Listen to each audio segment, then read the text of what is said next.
I-welcome natin ang bago nating empleyado, si Aling Mimi! In-interview siya ni Sir Pepito kagabi at nakapasa naman siya syempre agad-agad. Kaya magsa-start na siya today. Pero pagpasensyahan niyo rin ako, ha? Kasi matagal-tagal na rin naman akong hindi nakapagtrabaho sa opisina. Huwag kang mag-alala, Aling Mimi. Lahat ng mga kailangan mo, meron kami dito at i-assist ka namin. Ay, naku, salamat! At kung wala naman po dito sa opisina, pwede ko namang orderin. Hulugan ba? Ito talaga. At eto naman, Aling Mimi, ang magiging table mo. Ayan. Dito po kayo. Kumpleto na yan with computer. Parang may kulang. Ay, ano pa pong kailangan ninyo para maipakuha na po natin sa staff room? Pakuha na lang ng typewriter.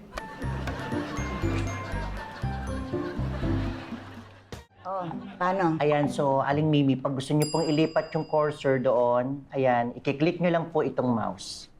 Eto po. Again, ganun dito po. yung mga namin, mga employees namin. Hoy, andito si Mr. Mercado. Ay, sir. Hello, Miss Ko. Hello. Finally, nagtatrabaho ka na pala dito. Kauumpisa ko lang, sir. Very impressive. Nag-hire kayo na senior citizen sa kumpanya nyo. At hindi masyadong katandaan. Kalabaw lang po ang tumatanda, sir. Narinig pala tayo. Tsaka naisip ko yung sinabi nyo yung mag-hire nung empleyado na may experience. Ako, ang laki hunong na itutulong sa paggawa ng desisyon. Good judgment. Pwede bang request? Ay, oo. Ano yun? Sa contract signing, pwede bang nandun si Miss Ko? Siya kasi yung trust ng company. Gusto ko sana sa press release nandun siya. Pag-sign ng contract, ibig nyo sabihin, It's a done deal. Diba? Especially kung nandun si Miss Ko, magsasign ako ng kontrata. ay talaga, naku, sisiguruhin ko, nando dun si Miss ko. Good, Ay, good. very good. Kung gusto nyo, mag-coffee ho muna tayo. Sure. Ay, sige, Sure. may mong muna kayo dyan. Excuse me. Sige. Para saan ba tong rat na to? Hindi po rat, mouse po. Parang Mouse. Akala ko po ba marunong na kayong mag-type dyan, Aling Mimi? marunong ako, no? Kaya lang to, paulit-ulit to eh. Bigyan mo na nga ako ng carbon paper. Ho? Para saan po? Paulit-ulit nga eh. Di gagamit ako ng carbon paper. Wala akong carbon paper dito. I-copy-paste nyo na lang po. Copy-paste. Ano, ibig mo sabihin? Walang carbon paper pero may pandikit? Ano ako, grade 1? Nakakaloka na po kayo. Diyos ko. Sige po, ilipat nyo na lang po sa next page. Ano po ginagawa nyo? Sabi mo, ilipat. Sinuswipe ko. Ba't ayaw? Hindi naman po sinaswipe ang monitor. Ang cellphone lang po yun, Aling Mimi. Ay, oo nga pala. Meron nga palang rat. Hindi naman po rat yan. Mouse po yan, Aling Mimi. Oh, sige po. Bumalik na lang po tayo dun sa simula. Okay? Mamaya na.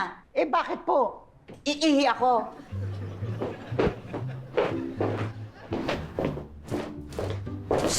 Uy, Vincent, ano nangyayari? Ba't parang ang taas ng boses mo? Paano naman to si Aling Mimi?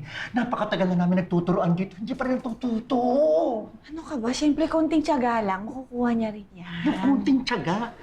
Ayun mo, laging CR ng CR. Sa isang oras, 3 beses maihi. Ganun talaga pag senior na. Huwag ka mag-alala, magiging ganun ka rin after 2 years. Matagal pa yun, ano? Wala pa akong 50. Di nga. Magsibalik na nga kayo sa pwesto ninyo. Balik! Saan siya? Saan siya? Sinong siya ho? Si Mimi. Balita ko kasi, hinayo siya ni Pipito eh. Oo nga ho. Yeah, but why her? I mean, kung kailangan niya ng mas matanda at saka mas experience, di dapat ako, why her? Mas gusto ni Sir si Aling Mimi kesa sa inyo. Pero, hindi ba na-hire na ako dito nung dati, Janice? Ako, magaling ako eh. Magaling ako, so dapat bigyan ako ng raise at bigyan ako ng regularity dito. I deserve it! Hindi! Hindi papayag si Pepito kasi alam niya manluloko ka. Hindi ako papayag. I will protest! This is unfair labor practice! Ganun? Yes! Guard! Palabasin mo tong taong to na nanggugulo dito sa opisina. Ay, teka pala! Diba? Kilala mo ako.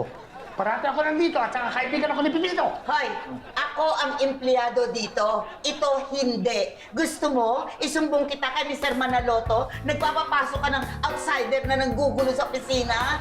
Sir, pasensya na, mawalan po ng trabaho. Tingnan na, wait! Wait, Nadine! Wait!